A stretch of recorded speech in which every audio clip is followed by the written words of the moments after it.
अरविंद केजरीवाल ने 10 सालों में किस तरह दिल्ली की परिवहन व्यवस्था को चौपट किया, इसका खुलासा विधानसभा में पेश की गई कैग रिपोर्ट में हो गया।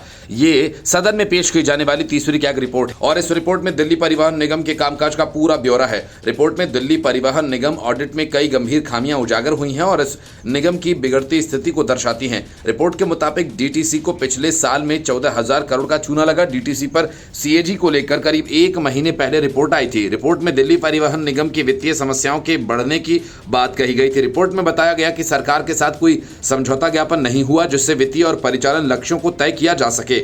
वहीं अन्य राज्य परिवहन निगमों के साथ प्रदर्शन की तुलना भी नहीं की गई।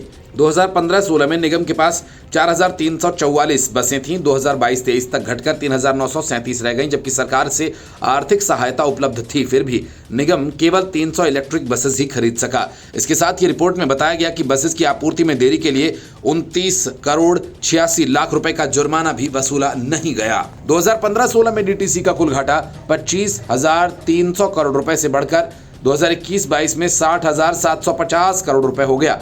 सीएजी की एक रिपोर्ट के अनुसार मार्च 2022 तक निगम ने 3,937 बसें संचालित, जो आवश्यक 5,500 से काफी कम थीं। वहीं डीटीसी के बेड़े में पुरानी बसों की संख्या तेजी से बढ़ती जा रही है। 2015-16 में जहां केवल 0.13% बसेस ओवर एज थी, तो वहीं ये आंकड़ा 2023 तक बढ़कर 44.96% हो गया, यानी करीब आधी बसें रिटायर किए जाने के लायक हैं। कैग रिपोर्ट के मुताबिक नई बसों की खरीदारी नहीं होने की वजह से परिचालन क्षमता प्रभावित हो रही है। बसों की उपलब्धता और उनकी दैनिक उत्पादकता राष्ट्रीय औसत से कम नहीं।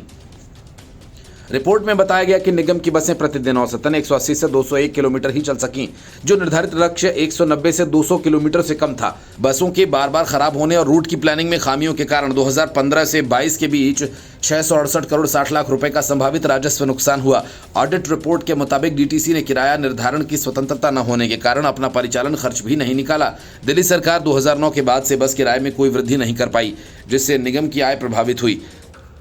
वहीं ज्ञापन अनुबंधों में देरी और डिपो की खाली जमीन का व्यावसायिक इस्तेमाल न करने से भी निगम को संभावित राजस्व का नुकसान हुआ। इसके अलावा 225 करोड़ 31 लाख रुपए सरकार से विभिन्न मदों में वसूली बाकी है। रिपोर्ट में बताया गया कि डीटीसी की कई तकनीकी परियोजनाएं भी निष्प्रभावी साबित हुई। स्वचालित किराया संग्रह प्रणाली 2017 में लागू की गई, लेकिन 2020 से लेकर ये बेकार पड़ी है। 2021 में 52 करोड़ 45 लाख रुपए खर्च कर बसों में लगाए गए सीसीटीवी कैमरे अब तक पूरी तरह से चालू नहीं हो सके।